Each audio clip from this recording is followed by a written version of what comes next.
بسم اللہ الرحمن الرحیم۔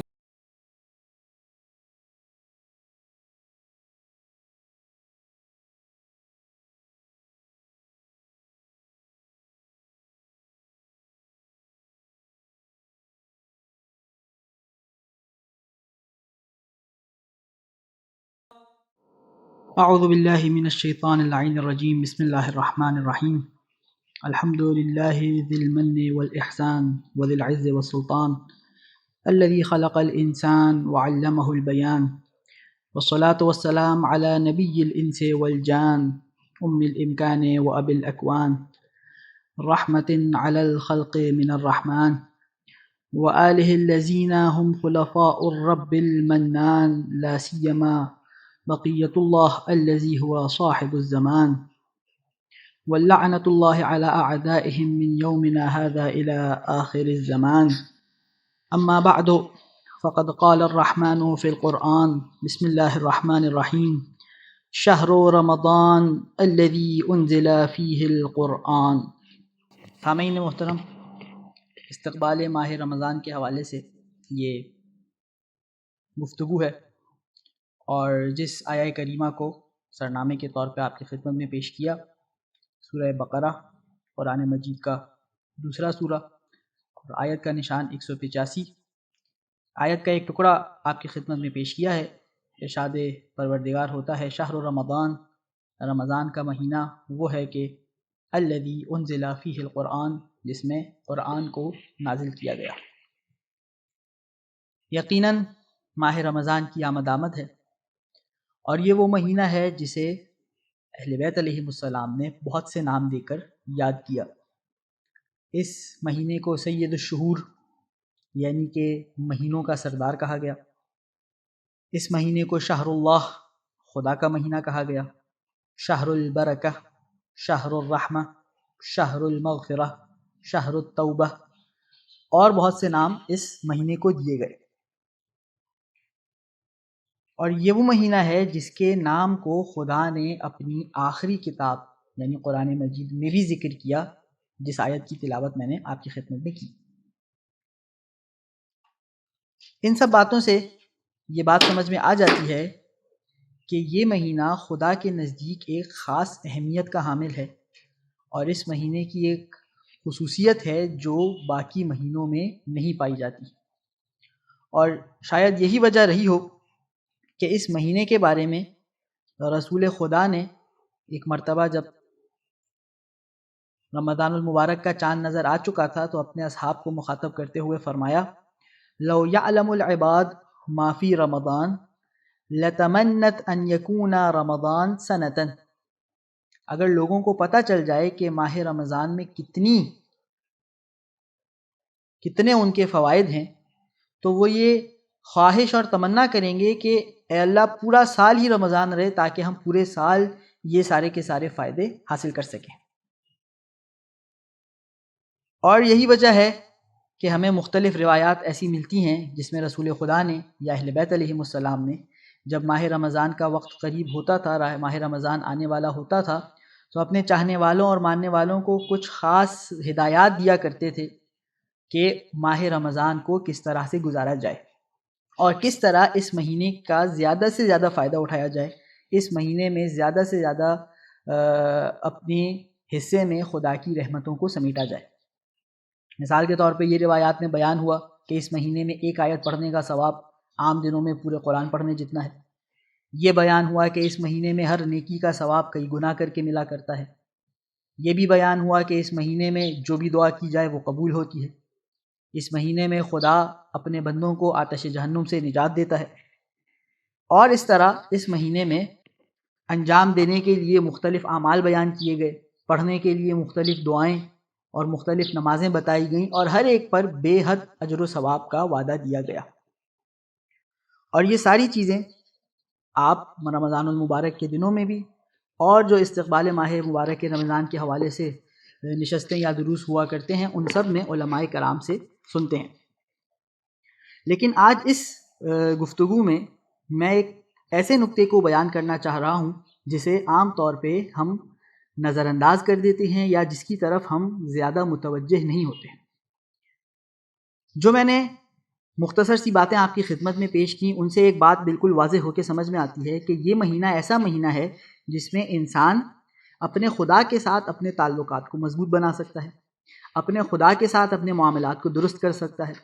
اگر اس کا خدا اس سے ناراض ہے وہ اپنے خدا کو منا سکتا ہے، اگر اس کا خدا اس سے راضی ہے تو وہ اس کو مزید راضی کر سکتا ہے، مزید خوش کر سکتا ہے۔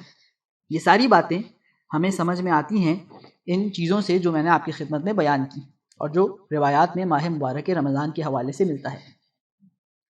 لیکن ایک اور چیز ہے اس مہینے کی جس سے ہم عام طور پہ غافل ہو جاتے ہیں، اور جس چیز کی طرف میں خاص طور پہ توجہ دلانا چاہتا ہوں تاکہ میں اور آپ جب ماہ رمضان میں داخل ہوں تو ہم اس بات کی طرف بھی متوجہ رہیں۔ اور وہ کیا ہے؟ وہ یہ ہے کہ جس طرح یہ مہینہ انسان اور خدا کے تعلقات کو بہتر بنانے میں بہت زیادہ فائدہ دیتا ہے، اس کی بہت زیادہ تاثیر ہے، اسی طرح یہ مہینہ انسان کے دوسرے انسانوں کے ساتھ تعلقات کو بہتر بنانے میں بھی فائدہ مند ہے۔ اور جس طرح اہل بیت علیہم السلام نے، رسول خدا نے اس مہینے میں اس بات کی تاکید کی کہ انسان اپنا رشتہ خدا کے ساتھ مضبوط کرے، اپنے معاملات خدا کے ساتھ درست کرے، اسی طرح ہمیں اس بات کی بھی تاکید کی گئی، اس بات کی بھی ہدایات دی گئی، یہ بات بھی ہمارے گوشگزار کرائی گئی کہ اس مہینے میں ہم دوسرے انسانوں کے ساتھ بھی اپنے معاملات کو درست کریں۔ یا اگر میں الفاظ تبدیل کر دوں تو جس طرح یہ مہینہ حقوق اللہ ادا کرنے کے لیے بہت زیادہ فائدہ مند ہے، اسی طرح یہ مہینہ حقوق الناس ادا کرنے کے لیے بھی بے حد فائدہ مند ہے۔ اب اس سلسلے میں آپ کی خدمت میں ایک روایت پیش کروں جس سے میری بات کو تقویت ملے اور جس سے میری بات ثابت ہو۔ 8ویں امام سے روایت ہے، شیخ صدوق کی کتاب فضائل الاشہر الثلاثہ میں اس روایت کو نقل کیا گیا ہے۔ 8ویں امام ماہ رمضان کے بارے میں گفتگو کر رہے ہیں۔ اب دیکھیے گا مولا کس انداز میں بات کر رہے ہیں۔ مولا ابتدا فرماتے ہیں اور کہتے ہیں الحسنات فی شہر رمضان مقبولہ، جو بھی کوئی نیک کام کرے گا اس مہینے میں وہ قبول ہو جائے گا۔ یعنی عام مہینوں میں کوئی انسان اچھا کام کرتا ہے، ہو سکتا ہے خدا قبول کرے، ہو سکتا ہے خدا قبول نہ کرے، لیکن اس مہینے میں جب خدا کے لیے ہم کوئی اچھا کام کریں خدا کی قربتاً الی اللہ تو خدا اس کام کو قبول کر لے گا۔ یہ ہمیں 8ویں امام بیان کر رہے ہیں۔ پھر مولا فرماتے ہیں والسیئات فیہ مغفورہ، اس مہینے میں گناہوں کی مغفرت ہو جائے گی۔ عام دنوں میں ہم اگر خدا سے توبہ کریں، ہو سکتا ہے خدا ہماری توبہ کو مان لے، ہو سکتا ہے اس وقت نہ مانے، مزید ہم توبہ کریں، ہم زیادہ گریہ کریں تو ہماری توبہ قبول ہو، لیکن اس مہینے میں ہمارے گناہوں کی بخشش یقینی ہے۔ پھر مولا فرماتے ہیں من قرأ فی شہر رمضان آیۃ من کتاب اللہ عز وجل کان کمن ختم قرآن فی غیرہ من الشہور، اس مہینے میں اگر کوئی ایک آیت پڑھتا ہے تو اسے اتنا ثواب دیا جائے گا جتنا ثواب عام دنوں میں پورا قرآن پڑھنے پر ملتا ہے۔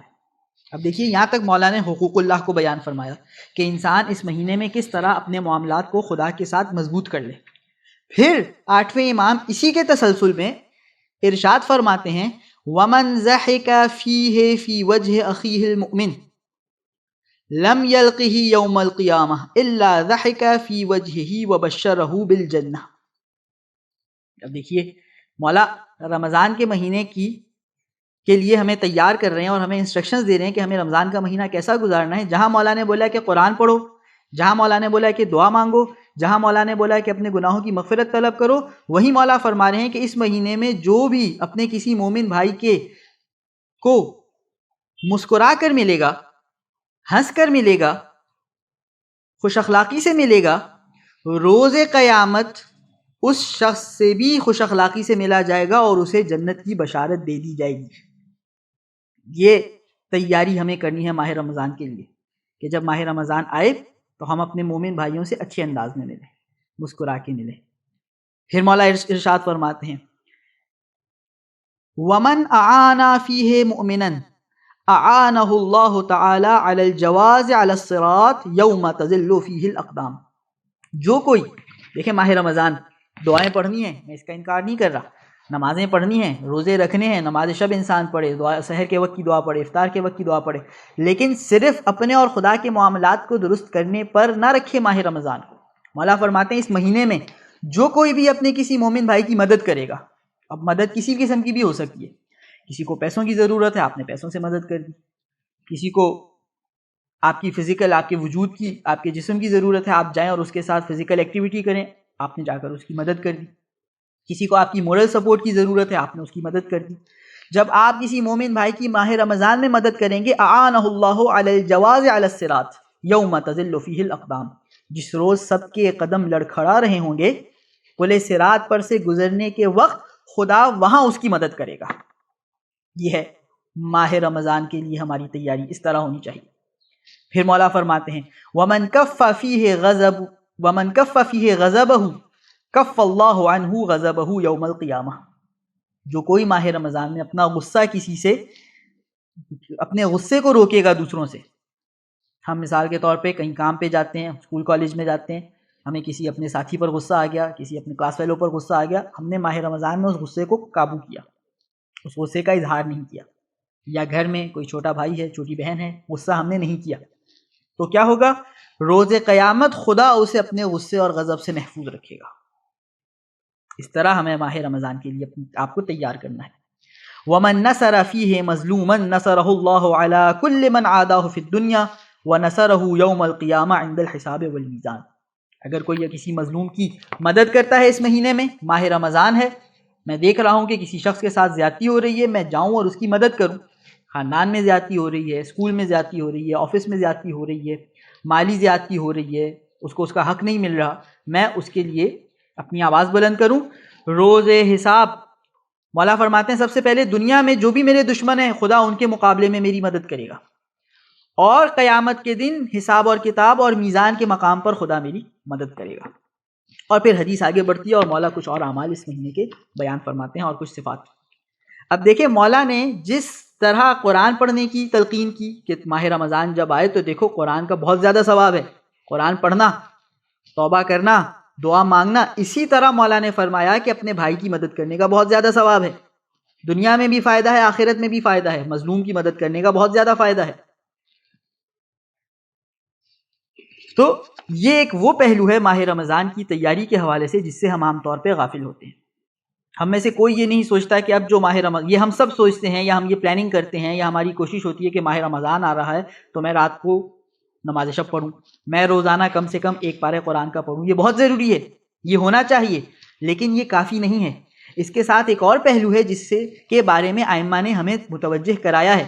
میں یہ سوچوں کہ ماہ رمضان آ رہا ہے، میں سوچوں میرے رشتہ داروں میں، میرے فرینڈز میں، میری فیملی میں کون ہے جس کی میں کوئی بھی مدد کر سکتا ہوں، مورل مدد، فائنینشیل مدد، میں وہ کروں. یہ بھی رمضان سے پہلے مجھے سوچنا چاہیے. کون ایسا ہے جس کے ساتھ کہیں زیادتی ہوتی مجھے نظر آ رہی ہے، میں کیسے اس کو سپورٹ کر سکتا ہوں کہ یہ زیادتی نہ ہونے پائے. میں سوچوں ماہ رمضان سے پہلے، رمضان کے مہینے میں اس کام پر عمل کروں. اسی طرح ماہ رمضان میں روزے رکھنے کا حکم ہے.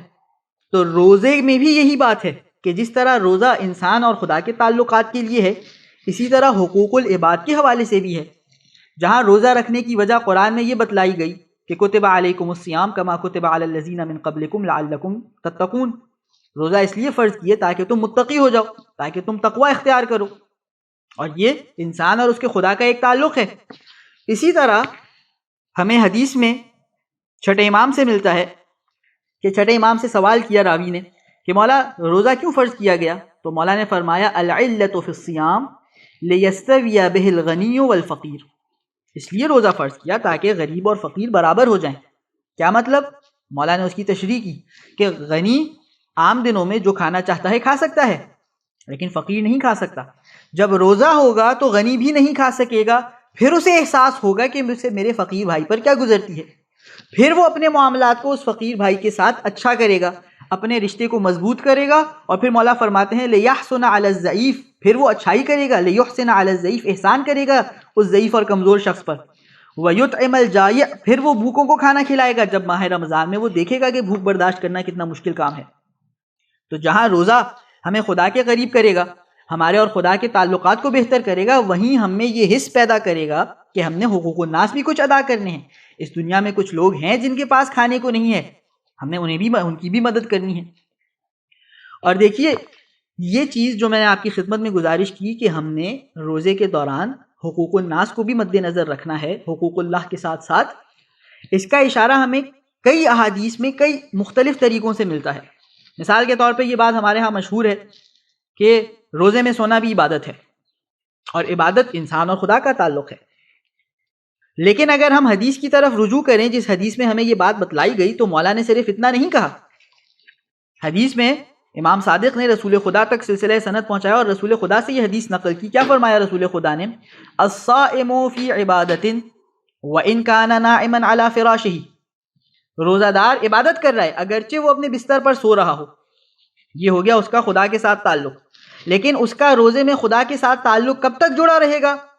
ایک اور جملہ رسول خدا نے اس کے بعد ارشاد فرمایا، ما لم یغتب مسلمن. جب تک وہ کسی مسلمان کی غیبت کا شکار نہیں ہوتا، جب تک وہ اپنی کسی مسلمان بھائی کی غیبت میں مبتلا نہیں ہوتا، اس کا خدا کے ساتھ تعلق جڑا رہے گا.